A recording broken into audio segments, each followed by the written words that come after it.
하나님의 말씀을 봉독해 드리겠습니다. 에베소서 6장 23절부터 24절까지 제가 봉독해 드리겠습니다. 봉독합니다. 아버지 하나님과 주 예수 그리스도께로부터 평안과 믿음을 겸한 사랑이 형제들에게 있을지어다. 우리 주 예수 그리스도를 변함없이 사랑하는 모든 자에게 은혜가 있을지어다. 아멘.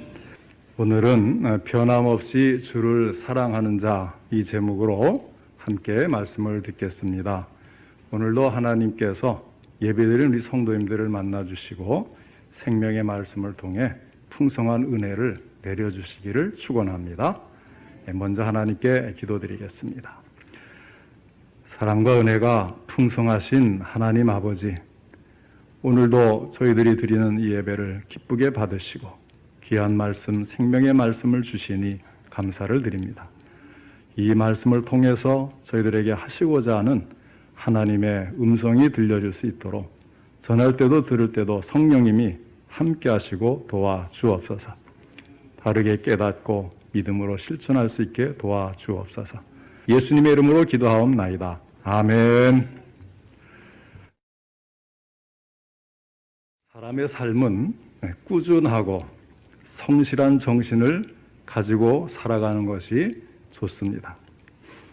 언제 보아도 진실하고 충실하게 살아가는 모습은 누구에게나 포근하고 믿음직한 신뢰감을 줍니다. 이것이 사람이 살아가는 가장 소박한 모습이라 하겠습니다.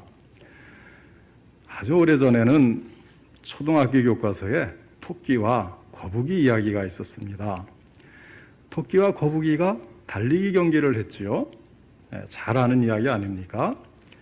토끼가 발 빠른 짐승이고 거북이는 발 느린 짐승입니다. 처음부터 이 두 짐승의 경기는 상대가 되지를 않는 거예요. 해보나 마나 그 결과는 뻔합니다.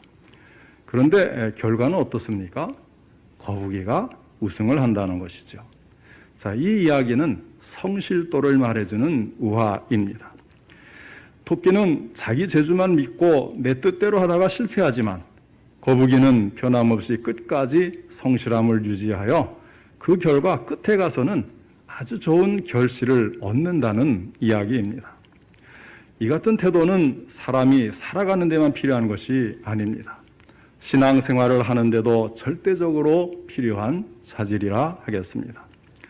24절에 보면 우리 주 예수 그리스도를 변함없이 사랑하는 모든 자라고 말씀을 합니다. 여기에 변함이 없다고 하는 말은 헬라어로 불멸해 또는 썩지 아니할 그런 의미를 가진 단어입니다. 영원히 한결같고 꾸준하다는 말입니다. 예수 믿는 사람은 한결같은 사람, 변함이 없는 사람, 꾸준한 사람이 되어야 한다는 것이 본문이 가르쳐주는 뜻입니다.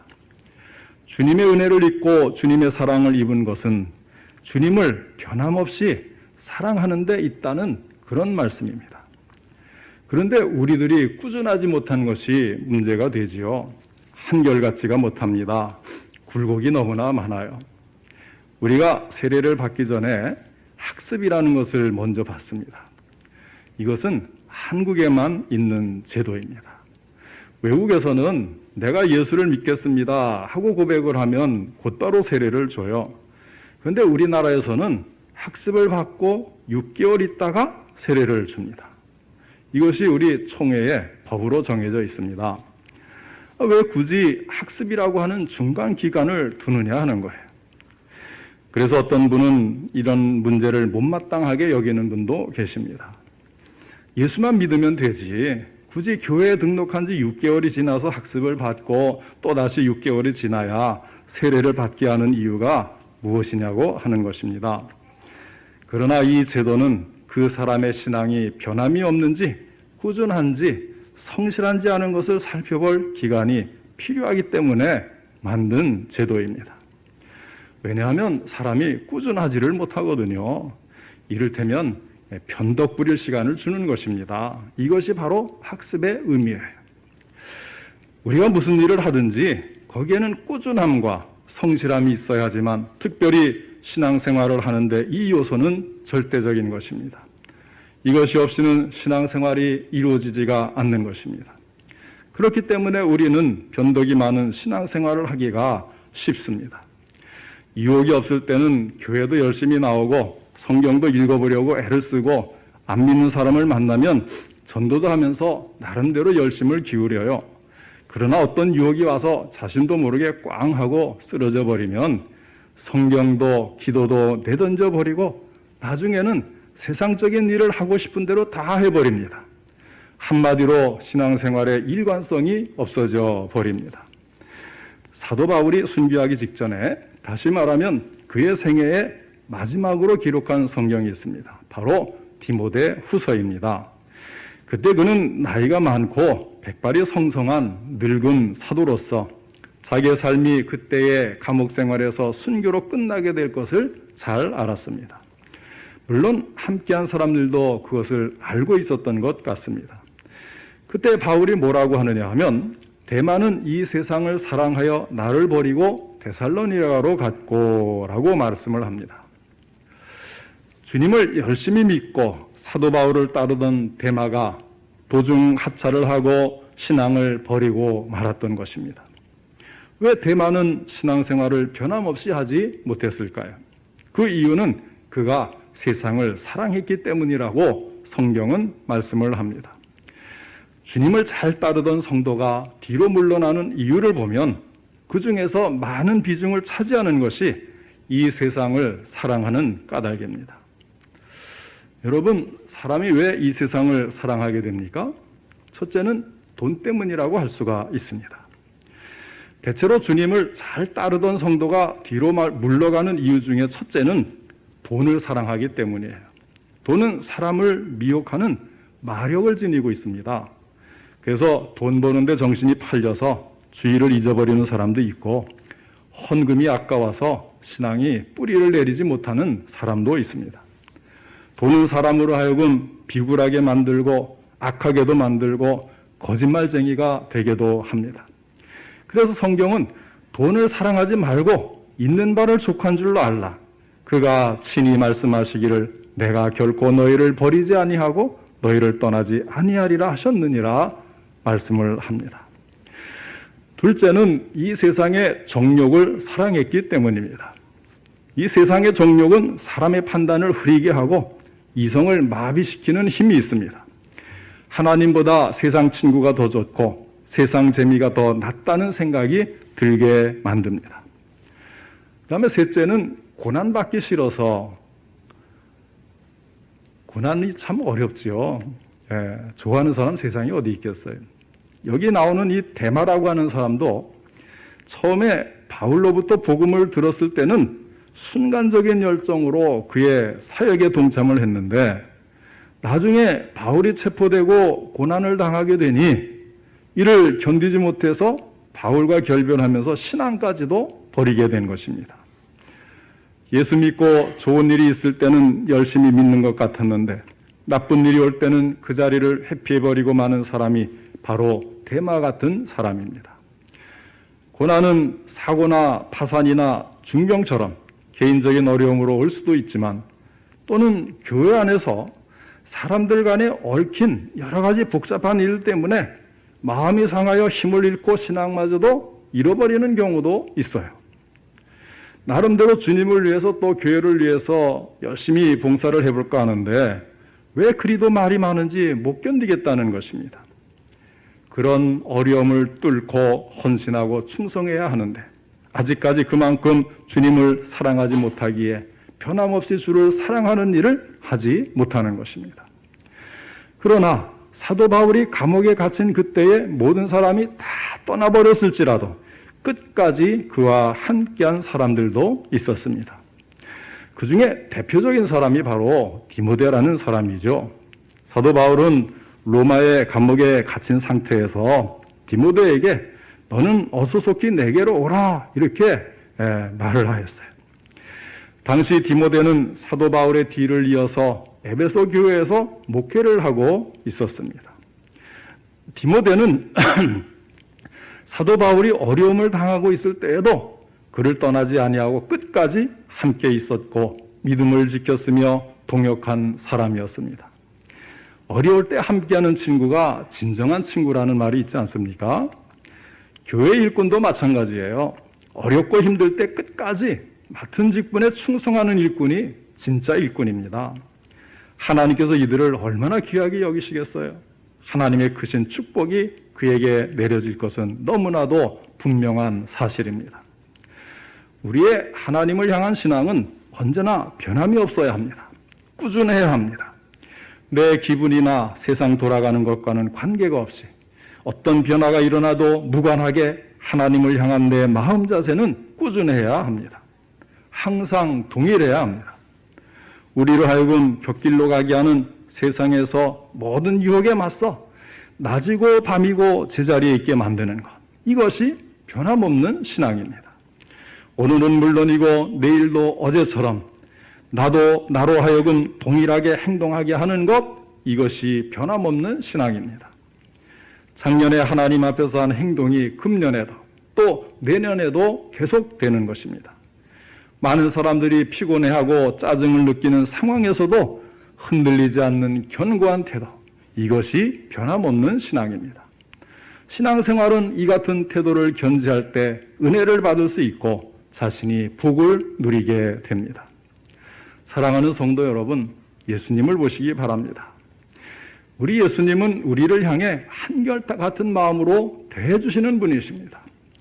요한복음 13장 1절에 보면 6월절 전에 예수께서 자기가 세상을 떠나 아버지께로 돌아가실 때가 이른 줄 아시고 세상에 있는 자기 사람들을 사랑하시되 끝까지 사랑하시니라 말씀을 했습니다. 이 끝까지의 사랑, 자신이 죽을 때가 되어서도 끝까지 사랑하시는 것이 바로 우리 예수님의 사랑입니다. 예수님은 어제나 오늘이나 영원토록 동일하시고 변하지 않으십니다. 예수님 자신이 그렇기 때문에 예수님도 우리를 향해 그와 같은 한결같고 꾸준한 신앙으로 자신을 찾기를 원하시고 또 자신을 경배하기를 원하십니다. 우리 성도님들 이와 같은 믿음이 있으십니까? 그렇다면 주여 나도 끝까지 주를 사랑하겠습니다 하는 마음의 고백으로 아멘 하시기 바랍니다. 그러면 우리가 꾸준하게 신앙생활을 유지하려면 어떻게 해야 할까요? 여기에는 몇 가지 기본적인 요소가 있는데 항상 같은 말씀을 제가 드려요. 그러나 지나치지 않습니다. 첫째는 성경을 가까이 하는 일입니다. 성경은 하나님의 말씀입니다. 이 속에 하나님이 나에게 주시는 메시지가 들어있습니다. 여기에 구원의 말씀이 들어있고 여기에 영의 양식이 들어있습니다. 지성인은 책 속에서 지성의 양식을 공급받듯이 그리스도인은 성경을 통해서 영의 양식을 공급받습니다. 우리가 성경을 가까이 할 때 하나님의 뜻을 더 깊이 분별하게 되고 우리의 미래, 운명, 천국, 내세까지도 깊이 있게 알게 되는 것입니다. 성경을 가까이 하면서 살아야 한다는 말은 그 말씀을 마음으로 받아서 음미하고 되새기고 그 말씀을 생명의 말씀으로 받아서 살라는 말씀입니다. 그때 그 말씀은 우리의 마음속에서 운동력이 있게 움직여서 능력을 주고 양식을 주고 힘이 되어주는 것입니다. 이 힘을 받아 살아가는 것이 바로 신앙의 생활입니다.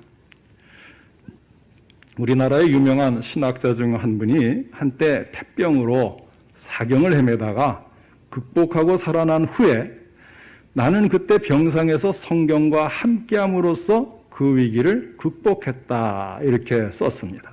그리고는 책을 한 권 썼는데 그 책 속에 말하기를 할 수만 있으면 성경을 가까이 하라 권면을 했어요. 이것은 신학 지식에서 나온 것이 아니고요. 실제 사경을 헤매본 경험에서 우러나온 권면인 것입니다. 우리 그리스도인은 바로 성경이 무기입니다. 이것을 항상 가까이 하고 이것이 변함없는 신앙생활의 첫 번째 기본이 되는 것입니다. 둘째는 기도하는 생활입니다. 신앙생활에는 기도하며 묵상하는 생활이 있어야 합니다. 이건 필수예요. 예수님의 생활 중에서 가장 소중한 시간이 있었다고 한다면 그것은 바로 이 기도하는 시간이었습니다. 예수님은 한적한 곳에 가서 기도하기를 좋아하셨습니다. 그래서 새벽 아직도 밝기 전에 예수께서 일어나 한적한 곳으로 가사 거기서 기도하셨다고 마가복음 1장 35절에 기록해 놓았습니다. 때로는 산에서 때로는 광야에 가셔서 기도하셨습니다. 그 조용한 시간, 조용한 곳에서 주님은 하나님을 생각하고 자신에게 주어진 사명을 다시 생각하고 때로는 민족의 앞날을 생각하면서 눈물을 흘리기도 하셨습니다. 그래서 신앙인에게는 이같이 기도하는 시간이 있어야 한다는 말입니다. 그래서 그 시간을 통해서 그냥 세상 사람들 무슨 수양한다고 하는 것처럼 명상하고 이렇게 가라는 게 아니고요. 주님을 바라보라는 거예요. 주님을 대면한 것처럼 주님을 바라보고 그 앞에서 자기를 성찰하고 말씀을 묵상하고 기도하는 것이 그리스도인의 삶인 것입니다. 거기서 영감을 얻고 거기서 은혜를 힘입어 사는 것이 그리스도인의 삶입니다. 어떤 외과 의사가 이렇게 고백한 것을 들은 적이 있어요. 나는 수술에 들어가기 전에 반드시 기도를 하고 들어갑니다. 수술을 무사히 마치게 해달라고 기도하는 것이 아니고 이 사람을 사람으로 알고 수술하게 해달라고 기도합니다.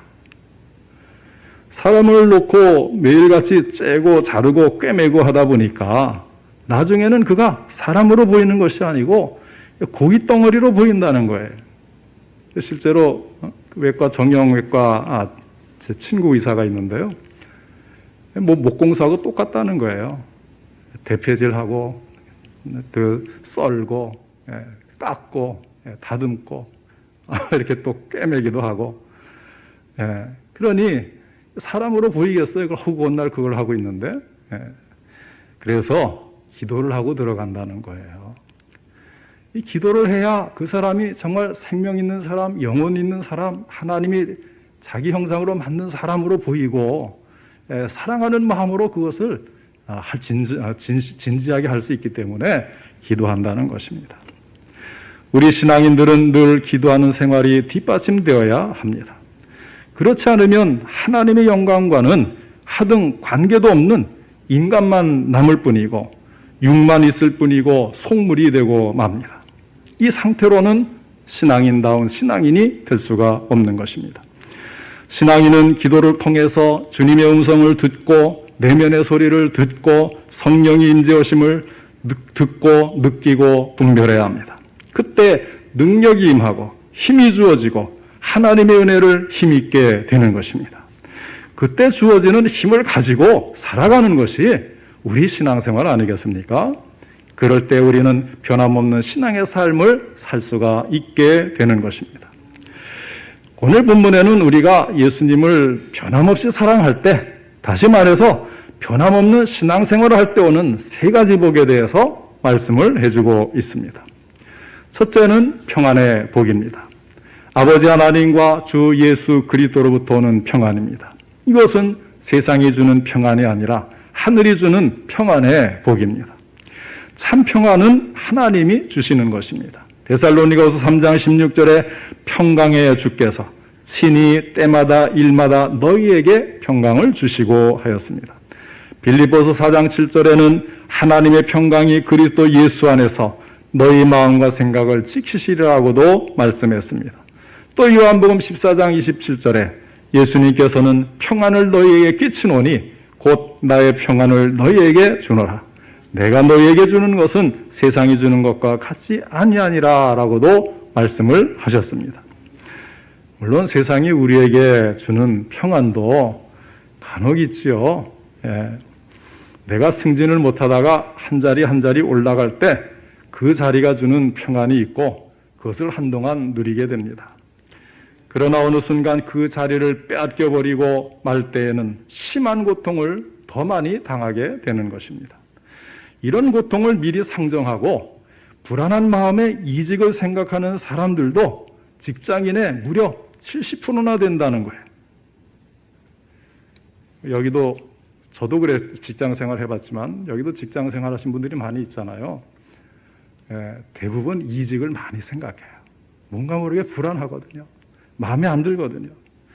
이렇게 세상이 주는 평안은 세상이 다시 빼앗아버리고 말기 때문에 일시적이라는 것입니다. 그러나 하늘이 주는 평안, 예수님이 주는 평안은 영원한 것입니다. 이 평안을 사도 바울은 늘 누리며 즐거워했습니다. 그렇기 때문에 옥중에 갇혀서도 찬송할 수가 있었고, 매를 맞으면서도 찬송할 수 있었으며, 내가 죽으면 천국에서 그토록 사모하는 그리스도를 만나니 좋고, 안 죽으면 살아서 내가 사랑하는 성도들과 함께 사명을 감당하면서 유익을 줄 수 있으니 그것도 좋다고 말할 정도로 하늘이 주는 평안을 누리며 살았던 것입니다. 그러면 바울은 어떻게 이 평안을 누릴 수가 있었겠습니까? 사도 바울은 아라비아의 사막 한가운데서 3년 동안이나 열심히 기도 생활을 하는 중에 하나님의 부르심을 받아서 삼층천에 가게 됩니다.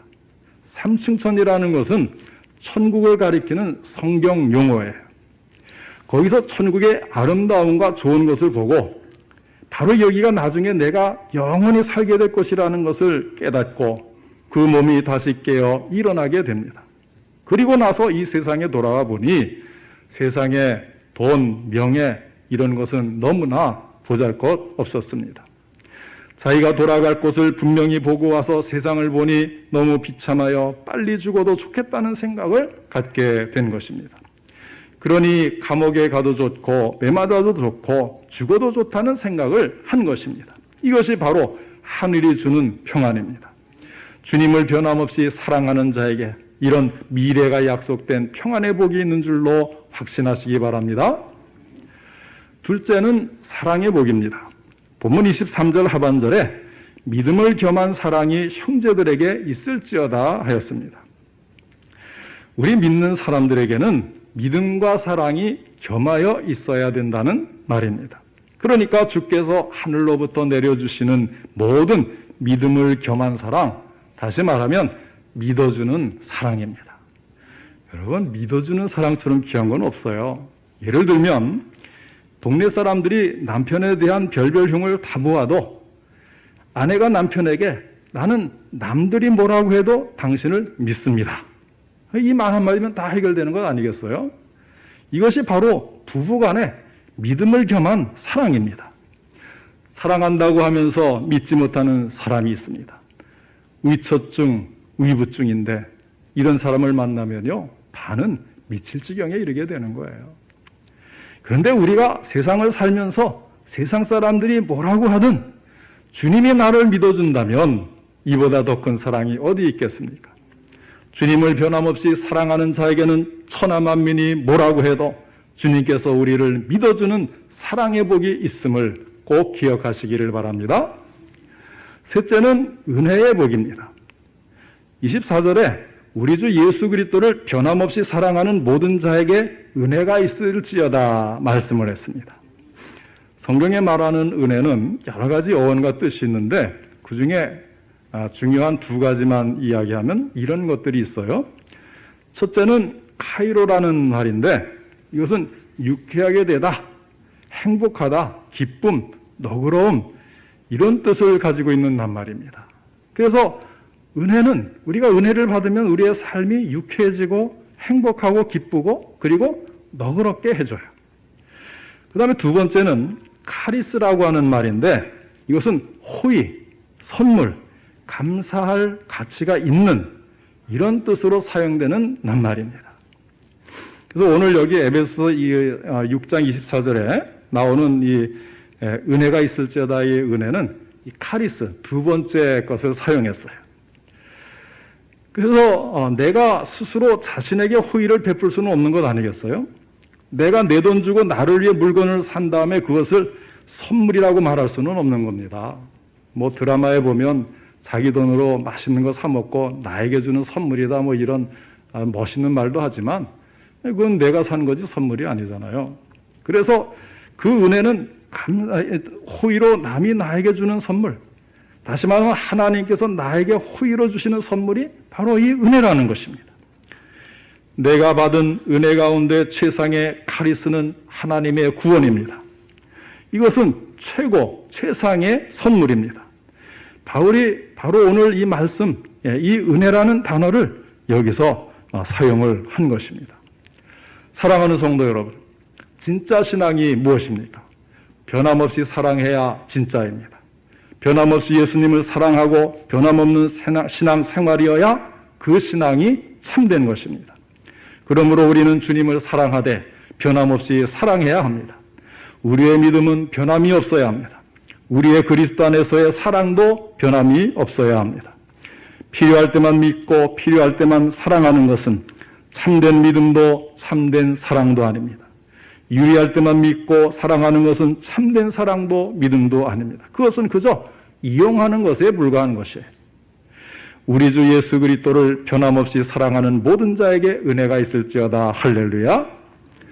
항상 변함없이 주를 사랑하고 주의 일에 협력하는 자가 되어서 오늘 약속하신 평안과 믿음을 겸한 사랑과 주님이 주시는 은혜의 복을 받는 우리 성도님들 다 되시기를 주님의 이름으로 축원합니다.